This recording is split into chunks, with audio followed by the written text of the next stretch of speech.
ગુજરાત રાજ્યમાં લોકસભાની ચૂંટણી ખૂબ શાંતિપૂર્ણ માહોલમાં સફળતાપૂર્વક સંપન્ન થઈ છે. સમગ્ર પ્રચારના સમયગાળામાં અને મતદાનના દિવસે ગુજરાત પોલીસની અલગ અલગ એકમોના અધિકારીઓ અને કર્મચારીઓ દ્વારા જે ફોકસ્ડ કામગીરી કરવામાં આવી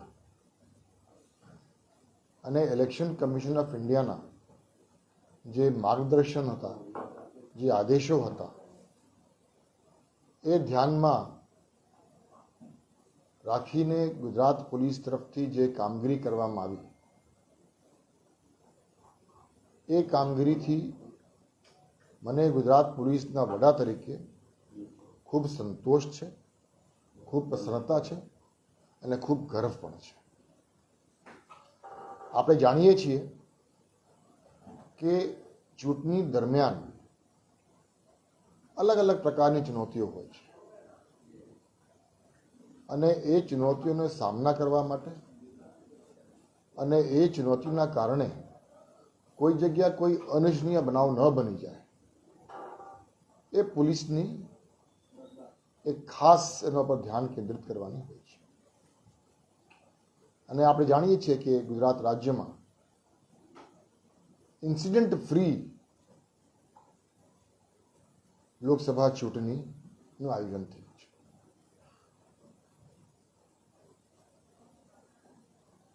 ગુજરાત પોલીસની જે કામગીરી હતી એ અલગ અલગ પ્રકારની હતી.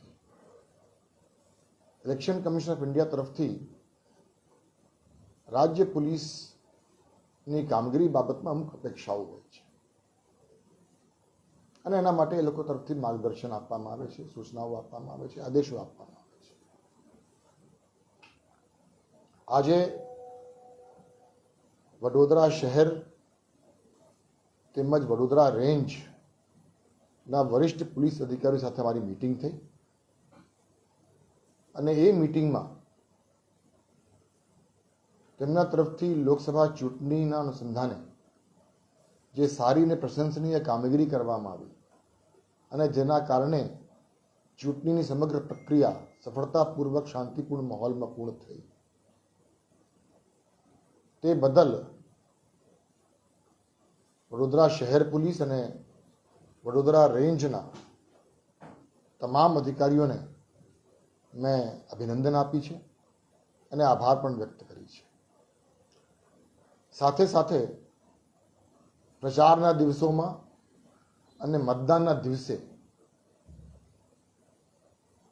તેમના જે અનુભવો છે એ અનુભવનું, એ એક્સપિરિયન્સનું એક ફીડબેક પણ લેવામાં આવ્યું અને એક્સપિરિયન્સ શેરિંગ સેશન પણ રાખવામાં આવ્યું, જેમાં અલગ અલગ મુદ્દાઓ પર ચર્ચાઓ પણ થઈ. શાંતિપૂર્ણ માહોલમાં મતદાન અને પ્રચારની પ્રક્રિયા પૂર્ણ થઈ, તે બદલ ગુજરાત પોલીસ વતી હું દરેક રાજકીય પક્ષના આગેવાનો અને નેતાઓને પણ આભાર વ્યક્ત કરું છું અને મતદારોના પણ આભાર વ્યક્ત કરું છું. મતદાનના દિવસે ગુજરાત પોલીસને મતદારો તરફથી જે સાથ અને સહયોગ અને મદદની અપેક્ષાઓ હોય છે, એ અપેક્ષા મુજબ મતદારો તરફથી જે આપણને સાથ સહકાર મળ્યું છે, તે બદલ ગુજરાત રાજ્યના તમામ મતદારોને ગુજરાત પોલીસ વતી આભાર વ્યક્ત કરું છું અને શાંતિપૂર્ણ માહોલમાં આ સમગ્ર પ્રક્રિયા સંપન્ન થવામાં મતદારોના, આપ લોકોના, આમ જનતાનો, રાજકીય પક્ષના આગેવાનોનો પણ ખૂબ મોટું યોગદાન છે. એટલે એ યોગદાન બદલ પોલીસ વડા તરીકે આભાર વ્યક્ત કરું છું. અને આજે વડોદરા શહેરના અધિકારીઓ અને રેન્જના અધિકારીઓ સાથે મારી મીટિંગ થઈ, બધાને મળીને અભિનંદન પાઠવ્યો છું અને ભવિષ્યમાં પણ ગુજરાત પોલીસના તમામ અધિકારીઓ અને કર્મચારીઓ આ પ્રકારની સારી કામગીરી કરતા રહેશે એવા આશા પણ મેં વ્યક્ત કરી છે. ધન્યવાદ. એક સવાલ એ લઈશ કે વડોદરા શહેર અને રેન્જના અધિકારીઓ સાથે તમે ચર્ચાઓ કરી, સૌથી ચેલેન્જિંગ કોઈ એવી ઘટના બની હોય, કેમ કે સંવેદનશીલ, અતિ સંવેદનશીલ સહિત તમામ જે વિસ્તારોમાં વોટિંગ ઉપર નજર રાખી રહ્યા હતા, સુરક્ષા રાખી રહ્યા હતા, કોઈ એક એવી વાત અથવા જે અધિકારીઓએ શેરી કર્યું હોય સાથે એ ચેલેન્જિંગ જે છે એને સફળતાપૂર્વક પાર પાડી અને શાંતિપૂર્ણ માહોલ સ્થાપ્યો હોય, આવી કોઈ ઘટના? આપણે જાણીએ છીએ કે ચૂંટણીમાં અલગ અલગ પ્રકારની સેન્સિટિવિટીઝ હોય છે. એ સેન્સિટિવિટી પછી કાસ્ટ લાઇન ઉપર હોય, કોમ્યુનલ લાઇન ઉપર હોય, પોલિટિકલ સેન્સિટિવિટી હોય, કાયદા અને વ્યવસ્થાના પ્રશ્ન હોય, એ તમામ અલગ અલગ બાબતોમાં આપણી તૈયારીઓ હોય છે.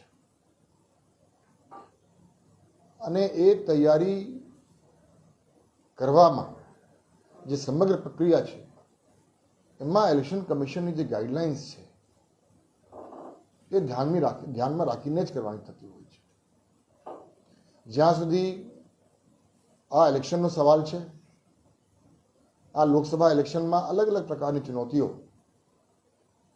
લોકલ લેવલ ઉપર અને રાજ્યવ્યાપી પણ ગુજરાત પોલીસ સમક્ષ હતી.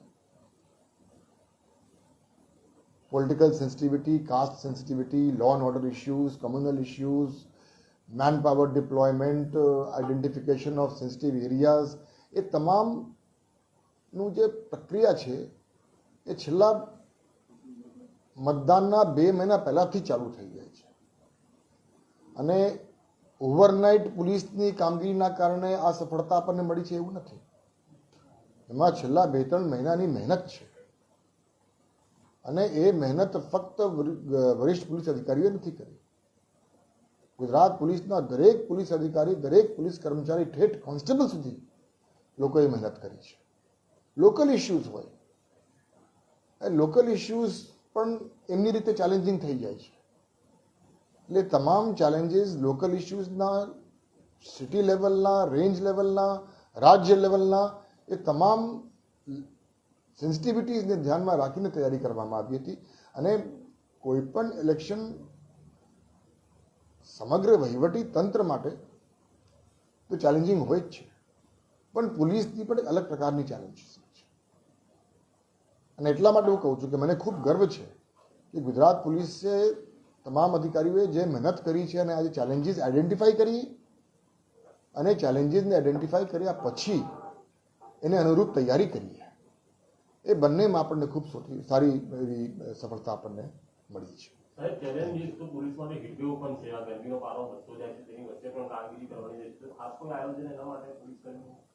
પોલીસ કર્મીઓ અને ખાસ કરીને આ લોકસભાની ચૂંટણીમાં સેન્ટ્રલ આર્મ્ડ પોલીસ ફોર્સ પણ ખૂબ મોટી સંખ્યામાં ગુજરાત રાજ્યમાં આવ્યા હતા આપણને મદદરૂપ થવા માટે. અને અલગ અલગ એકમોમાં લોકોની ડિપ્લોયમેન્ટ થઈ હતી, અલગ અલગ જગ્યાએ ડિપ્લોયમેન્ટ થઈ હતી. વડોદરા શહેરમાં, વડોદરા રેન્જમાં અને સમગ્ર રાજ્યમાં ડિપ્લોયમેન્ટ થઈ હતી. ગરમીના સમયમાં મતદાનના દિવસે આપણા પોલીસ અધિકારીઓ અને કર્મચારીઓને જે ફૂડ પેકેટની બાબત હોય, ORSની બાબત હોય, એ લોકોની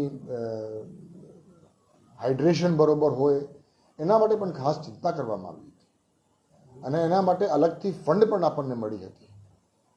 અને ફંડનો ઉપયોગ કરીને મને જણાવતા ખૂબ આનંદ થાય છે કે આટલી મોટી સંખ્યામાં બહારથી પણ જે લોકો આવ્યા હતા, સેન્ટ્રલ આર્મ્ડ પોલીસ ફોર્સ, એ લોકોના અધિકારીઓ અને કર્મચારીઓ ખૂબ સંતોષના ભાવનાથી પાછા ગયા છે. અને એ લોકોએ પોતાના SP સાહેબોને ખૂબ આભાર પણ વ્યક્ત કરી છે કે ગુજરાત પોલીસે એ લોકો માટે પણ ખાસ વ્યવસ્થા, રહેવાની, જમવાની, વાહનની વ્યવસ્થા હોય, એ તમામ વ્યવસ્થાઓમાં દરેક CP અને SPએ ખૂબ સારી મહેનત કરી હતી. અને એ લોકો કમ્ફર્ટેબલ હોય અને એ લોકો પોતાની જે જવાબદારી છે એ યોગ્ય રીતે નિભાવી શકે એના માટે અલગ અલગ તૈયારીઓ કરવામાં આવી હતી. અમુક એકમોમાં તો મને ખબર છે કે સેન્ટ્રલ આર્મ્ડ પોલીસ ફોર્સના જે અધિકારીઓ અને કર્મચારીઓ આવ્યા હતા એ લોકો માટે આ ગરમીનો સમય હતો એટલે એ લોકોની એક મેડિકલ ફિટનેસ ટેસ્ટ પણ કરવામાં આવ્યું હતું, મેડિકલ ચેકઅપ પણ કરવામાં આવ્યું હતું. અને એમાં એક બે લોકોનું પણ ઓપરેશન પણ કરવાનું થયું હતું, એ સારવાર પણ કરવાની જરૂર પડી હતી. એ તમામે આપણે કરી છે. એટલે તમામ તૈયારીઓ ગુજરાત પોલીસ તરફથી કરવામાં આવી છે. એનાથી મને ખૂબ સંતોષ અને ખૂબ આનંદ છે. ધન્યવાદ.